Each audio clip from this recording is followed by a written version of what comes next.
Hello everyone, welcome back to another mini blog. তো সকাল সকাল রেডি হয়ে চলে গিয়েছিলাম আমরা কালীঘাটে পুজো দেওয়ার জন্য। তো বেশ কিছুদিন ধরেই ভাবছিলাম যে পুজো দিতে যাব। আরও একটা বিশেষ কারণ ছিল, যারা তোমরা আগের ব্লগটা দেখেছো তারা তোমরা জানোই। আর মন্দিরটা নতুনভাবে এত সুন্দর করে তুলেছে যে কিছু বলার নেই। আর উপরের চূড়াগুলো দেখো, সবটাই সোনার চূড়া। তো দারুণ লাগছে, চারিদিকটা একদম পরিষ্কার পরিচ্ছন্ন আর একদম নতুনভাবে সমস্ত কিছু, খুবই ভালো লেগেছে। কিন্তু একটা জিনিস তোমাদের সঙ্গে শেয়ার করতে চাই, আমি জানি না এটা সব জায়গায় হয় নাকি শুধু এখানেই হচ্ছে, আমার এই বিষয়ে কোনো অভিজ্ঞতা নেই।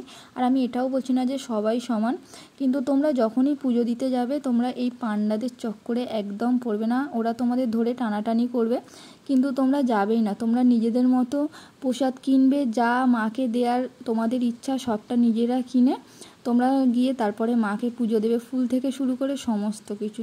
তো যাই হোক, ভিডিওটা ভালো লেগে থাকলে সাবস্ক্রাইব করে দিও।